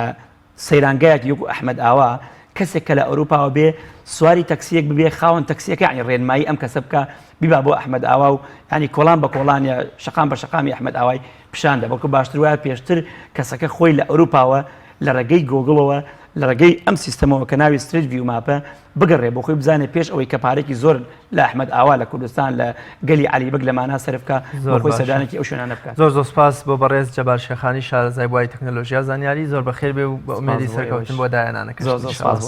بەڵێ خۆشەویستان پەیامنێرمان ڕاستی حەمامین لە شاری سلێمانی لەگەڵمانە بزانین ڕاستی سڵاوی خوارد لێ بێ و لە شاری سلێمانی ئەمڕۆ چالاکیەگەیەکە بیگوازیتەوە بۆ ئێمە بۆ بینەران کاکڕاز و کاکژەلال سڵاو لێ و لە بینەرانی کەناڵی ئاسمانی پێیان دیارە ئەمڕۆ لە شاری سلێمانی چەند بابەتێک هەیە. ئەمڕۆ یەکەم کاروانی حاجیانی ماڵی خۆی گەورە گەشتنەوە سلێمانی و لە فڕۆکەخانەی نێودەوڵەتی سلێمانی لەلایەن کە سوکاریانەوە پێشوازیان لێکرا و لە هۆڵی تەوار کۆنفرانسی ئەخلاقناسی بەڕێوەچێت کە دەستگای هەژان بۆ فکر و معنەوێت سازی کردو بنێستاکەوتام لە هۆڵی تەوار لێرە سێمی کۆنفرانسی دەستگای هەژان بۆ فکر و معنەوێت بەڕێوەچێت لەژێر ناونیشانی ئەخلاقناسی کە دەیانەوێت بە خوێندنەوەیەکی نوێ بۆ شەمکی ئەخلاقناسی بکەن بە فکری ئیسلامی. هەروەها کۆنفرانسەکە دوو ڕۆژە خایانێت دو چەند پانێڵێک بەڕێوەچێت. من بۆ خستنە ڕووی زانیاری زیاتر لەسەر کۆنفرانسەکە بەڕێز مامۆستا نوعمان محەممەد بەڕێوەبەری ڕێکخراوی هەژان میوانمە مامۆستا نوعمان تەشمێدەرەوە سڵاو لێبێ و سوپاس بۆم دەرفەتە ئەگە پێیان بڵێ کە کۆنفرانسی ئەخلاقناسی باسی چیەکە و ئەم دوو ڕۆژە چی بەڕێوەچێت. بەڵێ زۆر سپاس بۆ جەنابتان. کۆنفرانسی ئەخلاقناسی ئەبێتە چوارەم کۆنفرانسی ڕێکخراوی هەژان. بەگشتی ویستمانە لەم کۆنفرانسا باسی کایەکانی فەلسفەی ئەخلاق بکەین چونکە فەلسفەی ئەخلاق و زانستی ئەخلاق مەجالێکی زۆر فراوانە. مەبەستی سەرەکیمان ئەوە بووە کە ئەم مەجالە لە ڕووی فکری و ئەکادیمیەوە کە وەک پێویست ئیشی لەسەر نەکراوە لە کوردستان ببێتە دەستپێکێک بۆ قسە لەسەرکردن و ئیش لەسەرکردن و ئەوەی لە خۆی گرتووە ئەوەیە کە وەڵامی پرسیارەکەی جەنابەت ئێمە هەژدە لێکۆڵینەوەمان هەیە کە پێشکەشێک لە ماوەی ئەم دوو ڕۆژە لەلایەن ئەو توێژەرانەی کە ئامادەیان کردووە هەوڵ دراوە ئەو هەژدە توێژینەوە ینی تەوزیع بکرێت داوەش بکرێت بەسەر هەموو ئەو مەجالانەی کە ئەخلاق و فەلسفەی ئەخلاق لەم ڕۆژە ینی ئیشی تیا ئەکات و وەکو حەقل لە خۆی گرتووە. بەڵێ مامۆستا نوعمان لەم دوو ڕۆژە ئێوە دابشکاریەکەتان چۆن کردووە چەند پانێڵ بەڕێوەچێت؟ پانێڵەکان 5 پانێڵن. ڕۆژی یەکەم 3 پانێڵە، ڕۆژی دووەمیش 2 پانێڵە کە تا ینی 2 پانێڵی 4 کەسی. مامۆستا نوعمان ئێوە دەستگای هەژان ماوەیەکی زۆرە لە بواری فکرا ئیشەکەن پێتان وایە تا چەندە فکری ئیسلامی پێویستی بە نوێبوونەوەیەک هەیە و پێویستی بە خوێندنەوەی تازە هەیە بەدەوێت بۆم بابەتانە وەکو بواری بابەتی ئەخلاقناسی. بەڵێ بە دڵنیاییەوە ئێمە وەک جەنابەت فەرموود دەمێکە لە مەجاڵا خەریکین و قەناعەتی تەواومان وایە کە پێویستە مسلمان لەم سەردەما ئاگاداری معریفەی سەردەمی خۆی بێ و لەسەر ئەساسی معریفەی سەردەمی خۆی بتوانێت بۆ چوونە ئاینەکانیشی هەم بۆ خۆی و هەم بۆ خەڵکی ڕوون بکاتەوە. ئەگەر نوێگەریەکە بێ ئێمە ئاوا لێ تێگەین کە بریتە لەوەی کە ئینسان ئەبێ دەوروبەر و فەزاکەی بناسێ چونکە بەڕاستی بەپێی فەزاکان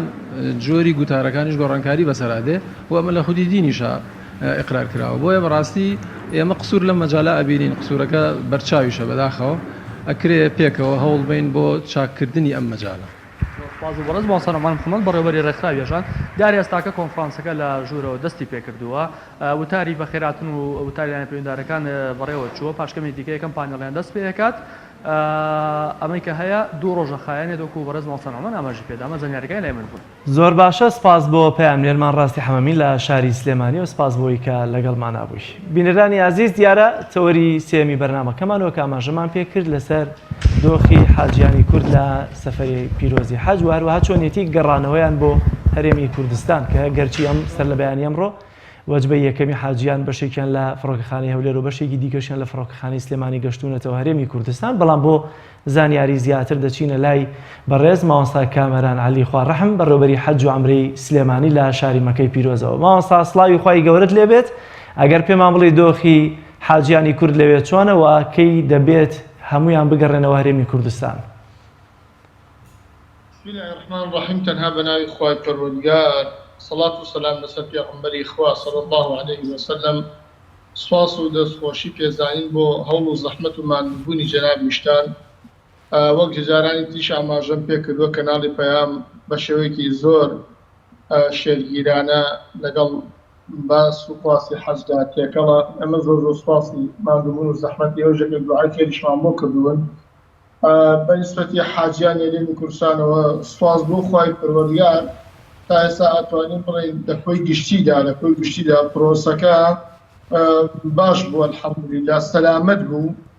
نیسبەتێکی باش سەرکەوتوو بوو لە خوای گەورە بەزیاد پێ حاجیان ئێستا وردەودە لە دۆخی خۆ ئامادەکردندان دوای بەجێهێنانی فەریزەی حەج و مەشاعیرەکان و ئەوانە ئێستاکە ئیتر لە ئامادەکاریدان بۆ گەڕانەوە ئەمڕۆ وەجبەی یەکەممان گەشتنەوە سلێمانی لە دوای سەعات 8 پێم وایە لە فڕۆکەخانەی سلێمانی دابەزیون الحەمدولله لە گشتیدا باشین سواز بخوا بێ زیان بووین ڕەنگە قەرەباڵخیەکەی ئەم شارە لەم کاتی مەوسیمی حەجەدا چاوەڕوانی زۆر کارەسات و خەسارەتی گەورەی گیانی لێ بکرێ بەڵام سواز بوو خوای پەروەردگار تا ئێساکە بە بەراورد لەگەڵ چەند ساڵی پێشیدا هەر باش بووین حاڵەتی چەند مردنێکی تەبیعی بووە گەرنایتر الحەمدولله هیچ شتێکی ئەوتۆ نەبووە. پێوەری گەڕانەوەی حاجیانی کورد چییە؟ مەبەستمەی بۆچی ئەمڕۆ وەجبەیە سبەی وەجبێ ئەم پێوەرە لەسەر چ بنەمایەک دیاری کراوە و کە بەشێ لە حاجیان لە ڕۆژی شەمە بەشێکیان لە یەکشەمە دەگەڕێنەوە هەندێکشان لە هەولێر هەندێکیان لە سلێمانی. بڵێ معلومی جێنامتانە جەوی عێراقی ئێمە وەکو قاونین وڵاتانی تر جگە لە کاتی حەج و عومرە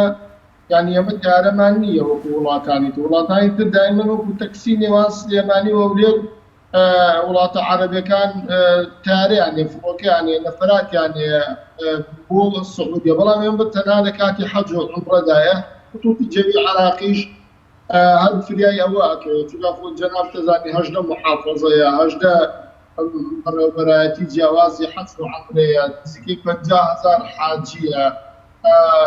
دیارە دەچدەش یعنی ئەبێ ئێمە حسابی ئەوەش بکەین لە وڵاتێکی دێشدا یعنی بە هەزاران فڕۆکەی تێدا یعنی ڕۆژانە بە سەدان فڕۆکە ئەفرێت هینیشیان نییە سلۆپیشیان نییە واتە کێشەی سلۆپیشەیە ئەوەی کە فڕۆکە ئەبێ ڕوخسەتی بدەن تا دائەبەزێت فڕۆکەی تر بۆ هەڵسان و بۆ دابەزین زۆر زۆرە بۆیە یعنی هەر بە شێوازی طەبیعی لەو سەریشەوە کە چۆن سەفەر دەکەین ڕۆژێک هەولێر فڕۆکەی هەیە ڕۆژی ئێمە هەمانە لێرەش هەر بە هەمان تەسەسووریان با بڵێن بە هەمان شێوازی هاتن قافڵەی یەکەم بڵێن 4 قافڵەی یەکەم یا 6 قافڵەی یەکەم بە پێی تەیارەک فڕۆکەکە گەورە و بچووکی فڕۆکەکە بڵێن 6 قافڵە لە یەکەمدا هاتن و 6 قافڵەی یەکەمە گەڕێنەوە 6 قافڵەی دووەم هاتن و 6 قافڵەی دووەمە گەڕێنەوە ئەوجار ڕەنگە ڕۆژی سلێمانی بێ ڕۆژی هەولێر بێ بۆیە ئێمە ڕەنگە ئەگەر واستنەوەی حاجیان لە کوردستانەوە بۆ سعودیە و لە سعودیەوە گەڕانەوە بۆ کوردستان ڕەنگە بەشێکی پەیوەندی بەو شێوازەوە بێکەوە ئەو کێشانەوە بێکەوە باسن. زۆر باشە مامۆستا زۆر جار لە کاتی گەڕانەوە حاجیەکانمان بێتاقەتە بن لەوەی کە هەیەە مانگێک هەیە مانگێک و چەند ڕۆژێک لەوێ ئایا ئێستا دۆخی دەرونی حاجیەکان چۆنە و هەروەها ئایا لە فڕۆکەخانەی مەدینەوە دەگەڕێنەوە یاخود لە فڕۆکەخانەی جدەوە؟ بالنسبة لدوخي ذرني حاجات تخوله وخلق الإنسان عجولا يعني إنسان بطبيعة السروش هالخوي عجولة يملي كمان يكن بكوش أو بشوله خليك الشيء بالرجل 50,000 نقاط خواكي وجبك من دبي بلين من بروم جاروا لي في أنا كأجت السين لقى حاجته أو بي علينا بخوا حاجة يك مان سيا مان نيجي يوم بيلا بلا ما لقى حاجته أو يوم تسلبه معنيه كابرادي تسر معني على نخوش ما يا على كعك خوب نخوش ما على كعك تعزيه وما يعني يا سفري ترم يعني تدرس كعبة يعني هزار ويكشد وصيته ويا مش على كعك خود صلاة بدس يهمنية يتم فعلا هواية إنسان حاجة كان ضخي دروني كباش دار الحمد لله ناش لهم حاجة عجلة مالية أو فلفل مالية قبلها ممكن يدير عندي كشانية أو يعني مشر عادة الشوازي يقولوا بنروح زور ورزشي يلا بخوات اشتكى خوار باشا ده صلاتي يمني يلا سيدي تشاوراني سرقي خوتك قرن قوي حاجي دكاتكي خوي دواناك ولا قافلكي خوي دواناك بلين قافلية كم هاتلو يا كم مراتو دوهم هاتلو دوهم مراتو ايتر آيا مثلا سير روج ماوتو يا سيبين روج ماوتو يا شر روج ماوتو او يعني يمدي لدى خومان پیان الله که هیچ زمانی که نیست تنان بوی که زودریش بیت و یعنی ایت لبرا ودا نیکیانه ودا نیکیشانی ما شوونه کمان زور خوشه شوونه کمان زور باشه یعنی بروانا کم حاجه کانه گرفم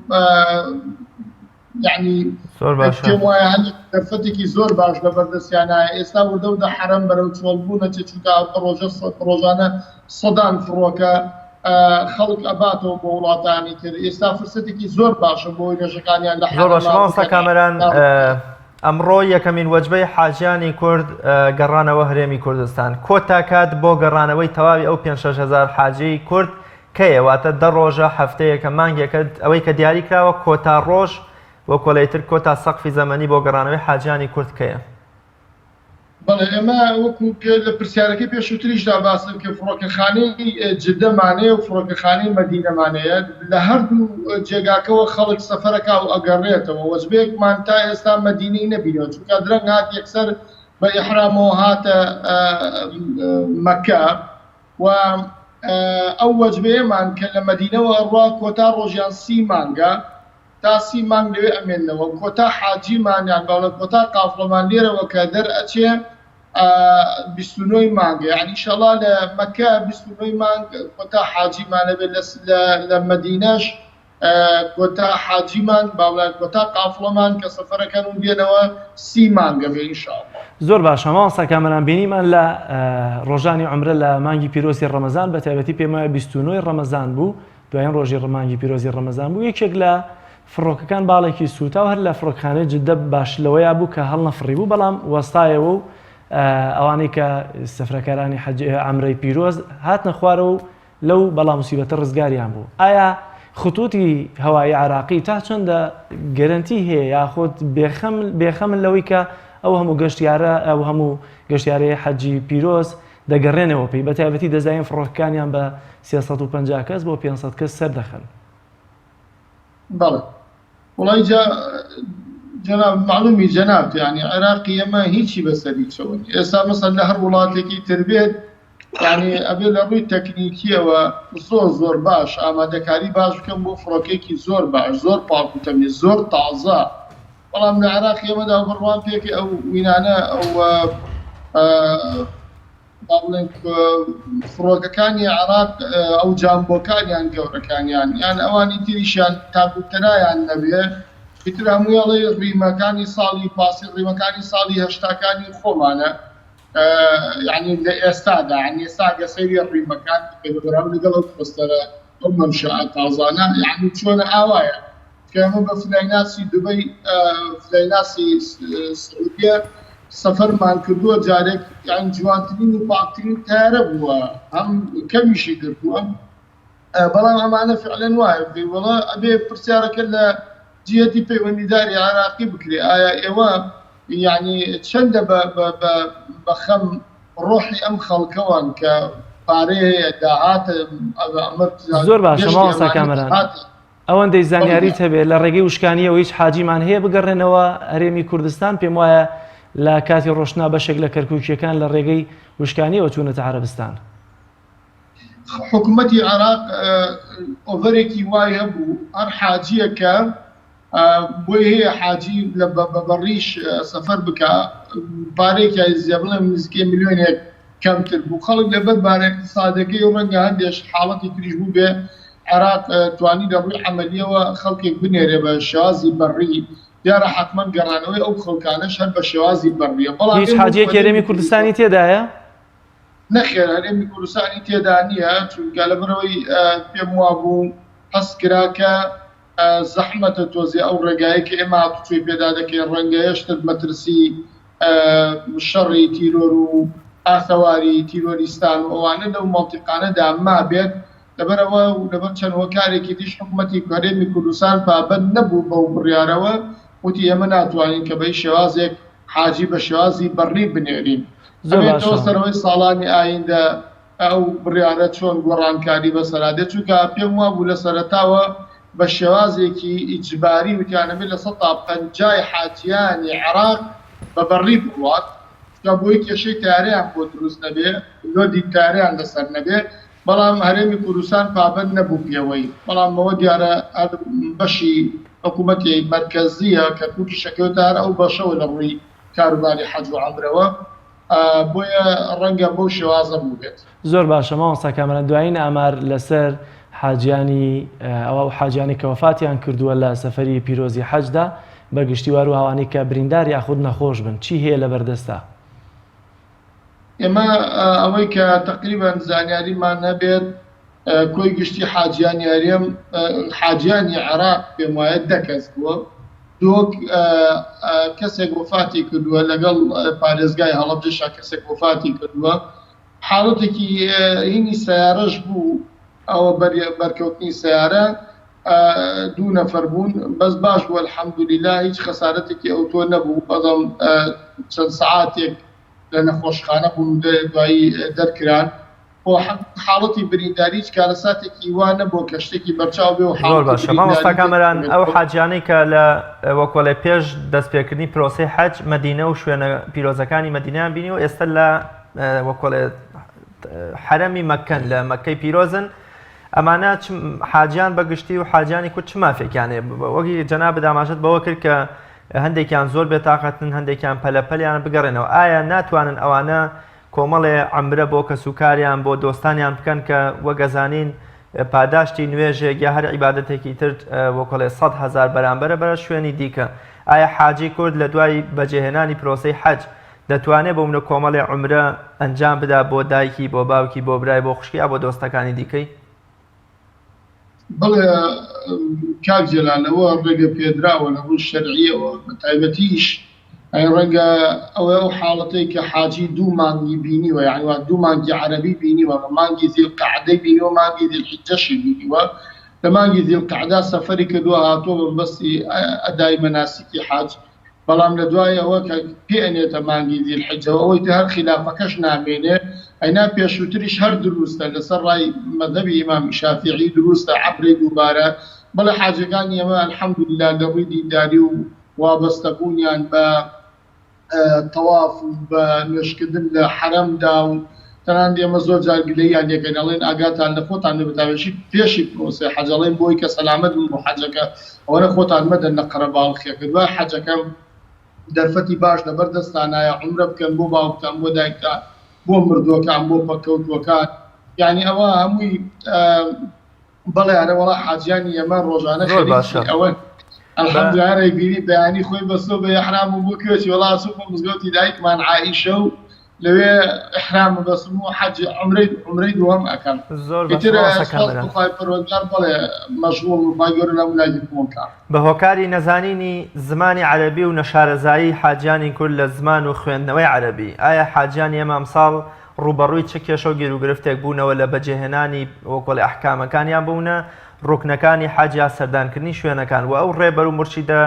کوردان ئەو مامۆستایانی کە وەکۆڵێ ئەرکی ڕێبەرایەتی و نیشاندانی مەناسک و ڕوکنەکانی حەجیان گرتووەستۆ چەند ڕۆڵیان هەبوو لە کەمکردنەوەی ئەو نەشارەزایی و نەزانی حاجیانی کورد وڵات جێگەی خۆیەتی کە بەڕاستی من زۆر سپاسی لیژنەی فتوای باڵای هەرێمی کوردستانەکەم لە حەج و هەروەها مرشیدە ئاینەکان بە تایبەتی بە پارێزگای سلێمانی و مامۆستا مرشیدە ئاینانە کەوا دیاری کرابوو وەک مرشیدی ئاینی ڕۆڵێکی زۆر جوانیان بینی زۆر زەحمەتیان کێشا ماندووبوون لە تەوعیک خەڵکدا لە بە ئاگاهێنانەوەی خەڵکدا و هەروەها متعاهیدەکان بەڕاستی جێگەی سوپاس و دەستخۆشیە مۆزەفە کارمەندە ئیدارەکانمان کارمەندە پزیشکەکانمان یعنی ئەو کارمەندانەی کە با بڵێن تیمەکان نێرابوون لەگەڵ حاجیاندا هەرێکێ بە بەهامێک نێدابوون بە تایبەتی مرشیدە ئاینەکان کەوتاری بەردەوامیان لەناو مزگەوت و ئوتێلەکەدا هەبوو و شوێنێکی تایبەتیان هەبوو واجباتی ڕۆژانیان لەناو ساڵەکە دانابوو کورسی و مێزێک بوو خەڵک بە بەردەوامی ئاهات پرسیاری لێ ئەکرد سوپاس بۆ خوای پەروەردگار نیسبەتێکی زۆر باش خەڵک تەوبێ کرابوو و وەحدەتێکی زۆر باش هەبوو لە ڕووی فقهی و لە ڕووی فتواوە کە حاجیان بۆی تووشی با بڵێن بەریەکەوتن نەبن لە نێوان فتووا ناجۆرەکاندا و وەزارەتی ئەوقافیش بەخەستی بۆ خۆی لەسەر خەت بوو واڵ ناگرێت جەنابی وەزیر و هەروە بەرپرسی نووسینگەری جەنابی وەزیر جەنابیان تەشریفیان لەوێ بوو یعنی چاودێرێکی زۆر توول بوون بەسەر ئەو لیژانانەوە بەسەر ئەو مامۆستا ئاینی و بەسەر ئەوانەوە بۆی کەوا زۆر باشە بەمەهامی خۆیان هەڵسن و پارێزگاری لە سەلامەتی حاجیان بکەنەوەی کەوا عیبادەت و پەرستشەکانیان بە دروستی ئەنجام بدەن زۆر باشە الحەمدولله بڵێن زۆر باش و زۆر کەم گرفت بووین ئەو گرفتانیش کە هاتە پێشەوە هیچی ئەوە نەبوو کە ئەگەر کەسێک مزدەلیفە نەکردبێ یان جەمەراتی بەشێک لە شێوەکانەوە بیان تەوافی نقصان و هیچی ئەوە نەبوو کەوا خەلەل لە حەجەکەیدا دروستکات زۆر باشە سپاس بۆ بەڕێز مامۆستا کامەران علی خوارڕەحم بەڕێوەبەری حەج و عومرەی سلێمانی سپاس بۆی کە لە شاری مەکەی پیرۆزەوە لەگەڵمانە بووی سپاس بۆ زانیاریەکانت بینەرانی عزیز بۆ هیوایی کە هەرگیز هیچ کام لێەوەی عزیز ساڵی دڵشکانی نەبێ بەڵام هاوکارم کاگریاز راپۆرتێکی لەسەر کتێبی کاک پەیوەند عومەر کە بە ناونیشانی ساڵی دڵشکانە و یەکێتی نووسەرانی کوردستان واژۆی کتێبەکەیان بۆ ئەنجام داوە لە پرۆسەیەکدا و لە مەراسیمێکدا هاوکارم کاگرێز راپۆرتێکی بۆ ئامادەکردین با پێکەوە بینەری بین.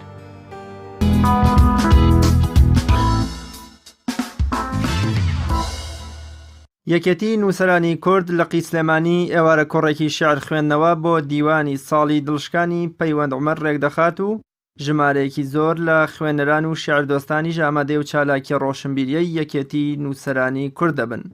بە گوتە یەکێک لە ئامادەبوانی کۆڕەشاریەکە ئەمە یەکەم جارەکە یەکێتی نووسەرانی کورد ئێوارە چالاکیەک بۆ نووسەر و شاعیرێکی باگراوندی ئیسلامی ساز بکات و ئەمەش جێی خۆشحاڵی و دەستخۆشیە لە پێناو لابردنی ئەو لەمپەرانەی کە لە نێوان چین و توێژەکانی کۆمەڵگەدا هەن. سەرەتاجی خۆیەتی دەستخۆشی لە یەکێتی نووسەران بکەین کە پێم وابێت لە مێژووی دروستبوونی ئەمە وەک ئەوترێت بە بارگراوندە ئیسلامیەکەی یەکەمین جارەکە ئیشێک بۆ کەسایەتێک و شاعیرێکی ئیسلامی بکات یەکێتی نووسەرانی کورد ئەویش بەڕێز کاک پەیوەند عومەرە دەستخۆشیە جێگای دەستخۆشیە بەڕاستی سەبارەت بە کاک پەیوەند عومەر دیارە من دوودەیە کاک پەیوەند عومەر تێکەڵم ئەم تێکەڵایەکی کۆمەڵایەتی ئەم تێکەڵایەکی ڕۆشنبیری لەگەڵا بەڕاستی ئەو سێدەقە شعری کە خوێندیەوە من زۆر متابعی شعرەکانی تریشم کاک پەیوەند لە واقعی شعرەکانیدا واقعی کۆمەلگای وەگەڵێ دەستەبەر کردووە بەرجەستە کردووە ئەمە واگەینە کاک پەیوەند ڕۆحێتی زیندوێتی خۆی لەناو ڕۆحێتی زیندوێتی کۆمەلگا متوربە کردووە بەڕاستی یەکێک لە ئەندامانی یەکێتی نووسەرانی کورد ئاماژە بەوە دەکات ئامانجی ئەوان لەم جۆرە کۆڕەشیاری و چالاکی ڕۆشنبیرانەوەیە کە ببنە پردی لە یەکگەیشتن و نزیکبوونەوەی نێوان خوێنەران و نووسەران.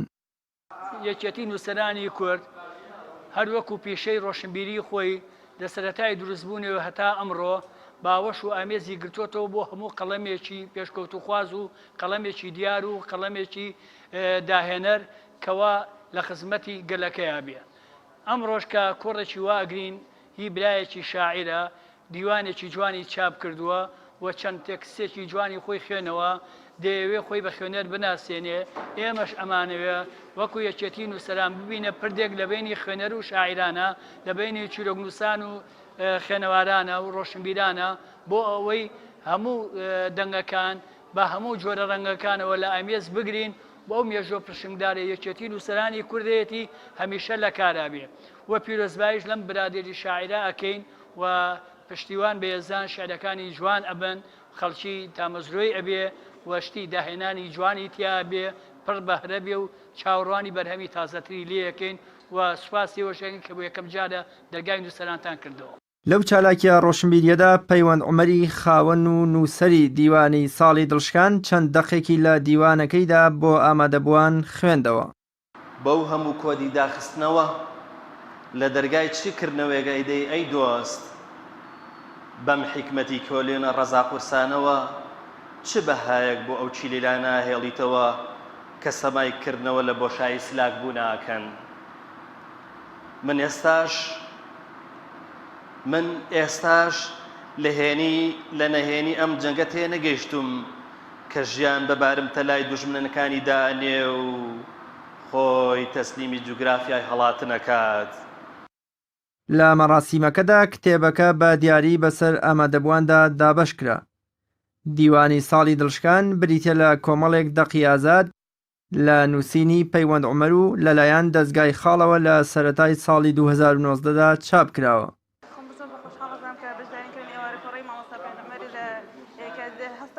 کە یەکێتی نووسەرانی کورد هەستا بە دابەشکردنی کتێبەکانی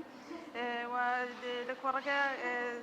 مامۆستا پەیوەند عومەر کە چەند تێکستێکی لە کتێبەکەی خوێندەوە. سوپاس بۆ یەکێتی نووسەرانی کورد بۆ ئەم ئێوارە کۆڕە شەعریە جوانە. سوپاس بۆ پەیوەند عومەر کە لەم ئێوارەیە پڕیکردی لە هەست و ئیحساسی خۆی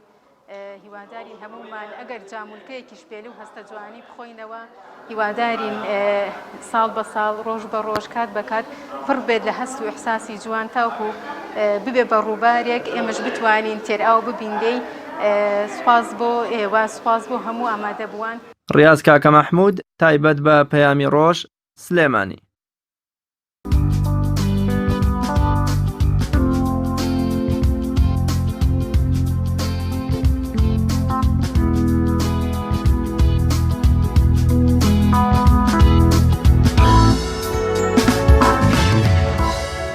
بینەرانی عزیز بەرگە و بابەتی بەرنامەیە پەیامی ڕۆژیان ڕۆژمان پێشکەشکردن تا ڕۆژێکی نوێ بەرنمەیەکی تر بەخوای گەورەتان ئەسپێرم ماڵتانەوە خواتان لەگەڵ.